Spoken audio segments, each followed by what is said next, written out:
बच्चों मैं भी आपको डायमेंशनल एनालिसिस के डिफरेंट यूजेस ही टीच कर रहा हूँ और ये इस चैप्टर का सबसे इम्पोर्टेंट पार्ट है डायमेंशनल एनालिसिस। इसको मैं काफ़ी एग्जांपल्स अभी और दूंगा, लेकिन एक बात है, इस चैप्टर में हमने पूरे फिज़िक्स में यूज़ होने वाली फ़िज़िकल क्वांटिटीज़ की बात करनी है और बहुत सारी फ़िज़िकल क्वांटिटी तो जो जो अपनी लर्निंग बढ़ेगी तब तब आप सीखते जाओगे, लेकिन फिर भी हमने अभी लर्न तो थोड़ा बहुत करना पड़ेगा। तो जो फिज़िकल क्वांटिटी आपने बाद में लर्न करनी है उनकी इंट्रोडक्शन मुझे देनी पड़ेगी, आपको बताना पड़ेगा पहले, तब जाकर डायमेंशन एनालिसिस में आगे हम कुछ काम कर सकते हैं।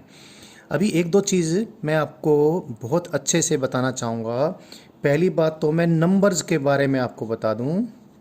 नंबर्स से रिलेटेड क्या पता आपको कोई बात क्लियर है या नहीं है। दो एक नंबर है, दो कोई फिज़िकल क्वांटिटी नहीं है। हाँ, दो के साथ केजी लग जाएगा तो मास बन जाएगा, यानी फिजिकल क्वांटिटी बन जाएगी। दो के साथ न्यूटन लग जाएगा तो ये फिजिकल क्वांटिटी बन जाएगी, फोर्स बन जाएगा। Two itself is a number, square root two is number, pi is number, like. और ज़रूरी नहीं इस प्रकार से हो, कोई फ्रैक्शन और भी हो सकता है। 10.5 ये सब क्या है, नंबर्स हैं। Numbers are not physical quantities. हाँ, बस एक थोड़ा आपने ध्यान रखना है, एंगल आपने मैथमेटिकल टूल में जान लिया होगा, फिर भी जब जरूरत पड़ेगी मैं और भी बताऊंगा। एंगल जिस प्रकार से डिफाइन होता है, कोई सर्कल की आर्क है, आर्क की लेंथ एल है और जिस सर्कल की ये आर्क है उसका सेंटर यहाँ पर है, ये सर्कल की रेडियस है। तो एंगल हम किस प्रकार डिफाइन करते हैं, ratio of length of the arc to the radius of the circle. इसका नोटेशन चाहे थीटा लें या अल्फ़ा या बीटा कुछ भी लें। तो एंगल हालांकि लेंथ डिवाइडेड बाय लेंथ है, तो एल इंटू एल की पावर -1 यानी एल डिवाइडेड बाई एल, कोई फिजिकल क्वांटिटी यानी कोई डायमेंशन नहीं। हालांकि एंगल की कोई डायमेंशन नहीं है, एंगल भी नंबर है और एंगल को रेडियंस में हम मेज़र करते हैं। पाई भी एक एंगल है जो अब आधे सर्कल जितनी बड़ी आर्क ने उसके सेंटर पे सबटेंड करना है। तो हालांकि एंगल नंबर है, ये डायमेंशनल लेस है। नंबर्स फिजिकल क्वांटिटी नहीं होती, उनको यूं बोलने के बजाय हम यूं भी बोल सकते हैं नंबर्स आर डायमेंशन लेस। तो यहाँ पर बस एक थोड़ा सा आपने ध्यान रखना है, एंगल हालांकि डायमेंशन लेस है फिर भी एक एंगल फिजिकल क्वांटिटी के रूप में हम इस्तेमाल करते हैं। डायमेंशन लेस है ये निश्चित है, फिर भी इसका बहुत यूज़ है फिजिकल क्वांटिटी के फॉर्म में। ऐसी फिजिकल क्वांटिटी है जिसकी कोई डायमेंशन नहीं। ऐसे ही एक एंगल आपको और भी बताएंगे जिसको हम सॉलिड एंगल कहेंगे। एंगल की एसआई यूनिट रेडियन होती है। कितनी, रेडियन। और आपको बताएं जो पाई रेडियन होता है उसके हम 180 बराबर बराबर डिवीज़न कर देते हैं और हम यूं कहेंगे 180 डिग्री में पाई रेडियन है। तो जो 1 डिग्री होता है उसमें कितने रेडियन हो जाएंगे, 1 डिग्री विल है how many radians, pi divide by 180। तो ये थोड़ा आपने कन्वर्जन ध्यान रखना है, क्योंकि एंगल हमें मल्टीप्लाई भी करना पड़ेगा आगे फिजिकल क्वांटिटी से। फिजिकल क्वांटिटी को हम एंगल से डिवाइड भी करेंगे। तो एंगल को take care, please please please, angle जब भी हमने मल्टीप्लाई या डिवाइड करना हो उसको फिजिकल क्वांटिटी के रूप में यानी रेडियंस में कंसीडर करके हम मल्टीप्लाई या डिवाइड करेंगे। जैसे किसी एंगल को हमने मल्टीप्लाई करना है, कोई सेमी सर्कल जो एंगल सबटेंड करेगा वो कितना करेगा, पाई, और पाई की वैल्यू अप्रोक्सीमेटली कितनी होती है, 3.14 के आसपास। तो अगर हमने सेमी सर्कल के एंगल से मल्टीप्लाई करना है तो लगभग 3 के आसपास से हम मल्टीप्लाई करते हैं। और सेमी सर्कल के एंगल को आपने by the way 180 degree consider करके मल्टीप्लाई कर दिया और 180 से मल्टीप्लाई कर दिया तो सारी बात बिगड़ जाएगी। आपको आप आगे ये बातें समझ में आ जाएंगी जैसे जैसे जैसे हम आगे अपनी लर्निंग को प्रोसीड करेंगे। बट टेक केयर, जब भी हम एंगल एक फिजिकल क्वांटिटी के रूप में लेंगे, दो it is dimensionless yet it is a physical quantity, और इसको मल्टीप्लाई भी करना होगा, डिवाइड भी करना होगा, और भी जो ऑपरेशन चाहिएंगे वो हम करेंगे। और एक चीज़ और, एंगल की एसआई यूनिट क्या, रेडियन। आपने नोट्स भी देखे होंगे, ये इनको हम सप्लीमेंट्री यूनिट्स में कंसीडर करते हैं। एंगल की यूनिट रेडियन और एक सॉलिड एंगल, आपको बाद में लर्निंग होगी इसकी। किसी स्फीयर का कोई एरिया है, कुछ पार्ट है स्फीयर का, और स्फीयर का एरिया सपोज एस है और इस स्फीयर का सेंटर सपोज यहाँ है। इस एरिया कि बाउंड्री के सारे पॉइंटों को सेंटर से मिला दें तो ये स्फीयर की रेडियस बन गई। तो ये स्फीयर का सरफेस एरिया का कोई पार्ट इसके सेंटर पे बोलेंगे सॉलिड एंगल बनाया। सॉलिड एंगल को अक्सर हम इस प्रकार से रिप्रेजेंट करते हैं, और सॉलिड एंगल कैसे बताएंगे बाद में फिर आपको, जब ये लर्निंग करने के आप लायक होंगे। लेकिन फिलहाल याद रखने के लिए ये जितना भी एरिया स्फीयर का कोई पार्ट है डिवाइड बाई रेडियस का स्क्वायर, ये सॉलिड एंगल। अभी आपको इसकी कम लर्निंग हो रही होगी, जब यूज होगा, जब इसकी ज़रूरत हमें आगे और पड़ेगी तो कंप्लीट लर्निंग हो जाएगी।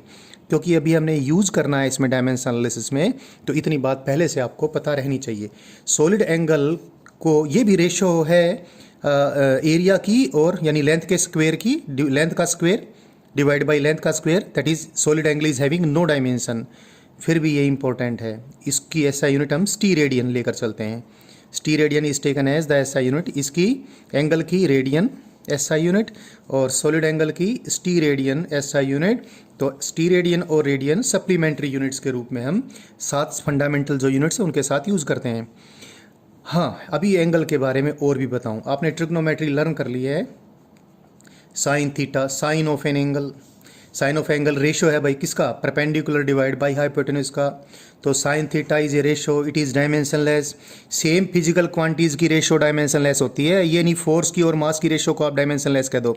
Sign theta is ratio length to length, so it is dimensionless. यानी साइन थीटा एक नंबर है जिसकी वैल्यू 1 से ज़्यादा नहीं होती, जिसकी वैल्यू -1 से कम नहीं होती, -1, -1 एंड 1 के बीच में होगा। और ऐसे ही cos theta, tangent theta, secant theta, cot theta, cosecant theta, all these trigonometry ratios, they are length is to length, that is they are dimensionless. Take care, these are numbers. One other thing, आप sign किसका लोगे, theta का। Theta क्या है, ratio number है। तो यदि कभी आप ये लिख दो sine of 1 metre, that is nonsense, sine of some angle आएगा। तो ध्यान रहे, अगर आपने कुछ ऐसा किया, बाय द वे आपके पास कोई ऐसी चीज, ऐसी बात, ऐसी कोई फिजिकल इक्वेशन ऐसी बैठती है जिसमें साइन एक्स आ गया, but x is some length, तो लेंथ का साइन थोड़ी होगा, साइन तो किसका होगा, किसी एंगल का, और एंगल क्या होता है, डायमेंशनलेस।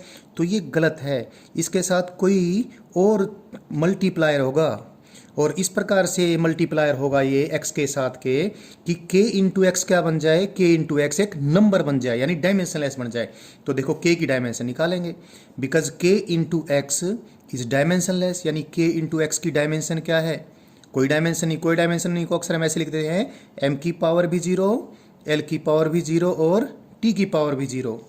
अब देखो इसको सोल्व करते हैं, क्योंकि कोई फिजिकल इक्वेशन है उसकी सारी टर्म्स की डायमेंशन होनी चाहिए। तो होमोजेनिटी प्रिंसिपल जो कल हमने लर्न करवाया था, जब हमने ये लिखा था a + b - c = h × d या ऐसा कुछ था, तो हमने कहा था कि सारी टर्म्स की डायमेंशन सेम होनी चाहिए। हम इसको ऐसे ही बोल देते हैं, जो लेफ्ट हैंड साइड की डायमेंशन है वही राइट हैंड साइड की डायमेंशन है। तो मैंने साइन kx लिख दिया, बट ये ध्यान रहे आपको, साइन तो किसी एंगल का होगा, x यदि लेंथ है तो लेंथ का थोड़ी साइन होगा, साइन तो किसी नंबर यानी एंगल का होगा, और एंगल नंबर होता है, एंगल डायमेंशनलेस होता है। तो k into x must be dimensionless. अगर x है सपोज लेंथ, तो k इंटू एक्स क्या हो जाना चाहिए, डायमेंशनलेस। m⁻⁴, l⁻⁴, t⁻⁴। अब देखो इससे k की डायमेंशन निकाल लेते हैं। सपोज k की डायमेंशन जो भी है मैंने ऐसे लिख दिया, और x की डायमेंशन क्या है, x की डायमेंशन तो l है भाई, तो ये क्या आ गया, m0, l0, t⁻⁴। तो k की डायमेंशन क्या आ गई, l को इधर ले गए, l को इधर ले जाएंगे तो l की पावर -1 आ जाएगी, m0, l की पावर -1, t0। जो जीरो वाली चीज़ें चाहे बेशक से ना लिखो, तो k की डायमेंशन क्या आ गई, k की डायमेंशन आ गई l-1। इसी प्रकार से एक चीज़ और भी हो जाएगी, ऐसी बहुत सारी बातें होंगी। सपोज कभी आपने cosine of say something is say it is time, cosine of time, you know cosine of time नहीं हो सकता है, कोस तो किसका होगा, एंगल का होगा। तो ये अपने आप गलत हो गई बात। यानी इस टी के साथ कोई और ऐसी क्वांटिटी मल्टीप्लाई होनी चाहिए। ये जो मैंने लिखा है ना, डब्ल्यू को नीचे से अगर गोल करते हैं तो इसको ओमेगा बोलते हैं बच्चों। तो ओमेगा लिखा है मैंने, कोस ओमेगा टी। कोस ओमेगा टी आप देखो तो ये omega into T must be angle, यानी कोस टी पॉसिबल ही नहीं है। कोस टी अगर टाइम है तो कोस ओमेगा टी या कोस के टी, इसके साथ टी के साथ कुछ ना कुछ मल्टीप्लायर ऐसा होना चाहिए कि उस मल्टीप्लायर इंटू टी की डायमेंशन कुछ ना हो, यानी एंगल बन जाए। तो देखो ओमेगा की डायमेंशन निकालते हैं, omega into t is an angle, so omega t is dimensionless. तो डायमेंशन लेस है तो क्या लिख दूँ, m0 l0 t raise to the power 0। Omega की डायमेंशन निकालनी है और टी की डायमेंशन तो टाइम की डायमेंशन है, m0 l0 t0। तो देखिए ज़रा ओमेगा की डायमेंशन क्या आ गई, ओमेगा की डायमेंशन आ गई m0 l0 t की पावर -1। जिन बेस डायमेंशंस की पावर 0 है तो उनको डायमेंशनल फार्मूले में आप लिखें या ना लिखें, आप एक ही बात है, वैसे भी आपको मालूम है किसी भी चीज़ की पावर 0 चढ़ाएंगे तो 1 ही हो जाएगा। तो ओमेगा की डायमेंशन क्या लिख सकते हैं, टाइम की पावर टी की पावर -1। तो ये चीज़ अभी मैंने ऐसी बहुत सारी चीज़ें बतानी है। अभी इस पेज को मैं टर्न कर रहा हूँ, तो लेकिन एक ध्यान रखें, मैंने अभी नंबर्स के बारे में बताया। मैंने बताया numbers are not physical quantities, numbers become physical quantity when they are multiplied by some dimensions. यानी नंबर 2 फिजिकल क्वांटिटी नहीं है, 2 kg हो जाएगा तो फिजिकल क्वांटिटी हो जाएगा, 2 न्यूटन हो जाएगा तो फिजिकल क्वांटिटी हो जाएगा। सिर्फ 2 ही नंबर ऐसे हैं, ऐसे एक दो और भी हैं इलास्टिक जो कांस्टेंट्स होंगे, बाद में आपको बताएंगे ससेप्टिबिलिटी टाइप की जो कांस्टेंट फिजिकल कांस्टेंट्स होंगे और डायमेंशनलेस होंगे, कुछ और भी होंगे, धीरे धीरे आपकी लर्निंग हो जाएगी। बट मैं शुरू की बात करूं तो शुरू में एंगल और सॉलिड एंगल तो फिजिकल क्वांटिटी जैसी ही हैं, हालांकि वो डायमेंशनलेस है, हालांकि वो नंबर्स हैं, फिर भी वो फिजिकल क्वांटिटी की तरह बिहेव करती हैं। तो एंगल्स के बारे में बताना था, एक तो एंगल डायमेंशनलेस हैं, हालांकि वो बड़ी इंपॉर्टेंट फिजिकल क्वांटिटी जैसे वो बिहेव करेंगी, बट दे आर डायमेंशनलेस। दूसरा हमने नंबर्स के बारे में आपको बताया कि numbers themselves are dimensionless, they represent no physical quantity, they become physical quantity when some physical quantities multiplied to them. तो ये बात बतानी थी। साथ मैंने ये बताया सारी टी रेशियोज हैं, टी रेशियोज यानी टेक्नोमेट्रिकल रेशियोज हैं, वो लेंथ बाई लेंथ के फॉर्म में ही है, यानी वो डायमेंशनलेस है, यानी वो नंबर है। और जैसे मैंने बताया साइन थीटा लिख दिया तो ये नंबर है, डायमेंशनलेस है। तो साइन थीटा तो डायमेंशनलेस है ही, ये थीटा भी डायमेंशनलेस है। तो अगर साइन ऑफ लेंथ लिखूँ तो गड़बड़ हो जाएगा, साइन ऑफ लेंथ नहीं हो सकता है, साइन ऑफ नंबर होगा। तो मैंने दिखाया आपको साइन के एक्स है तो के की डायमेंशन वो होगी जो एक्स की है उससे उल्टी। ऐसे ही कोस ओमेगा टी लिखा तो ओमेगा की डायमेंशन वो होगी जो टी की है उससे उल्टी, जिससे कि ये नंबर हो जाए, यानी जिसे एंगल हो जाए।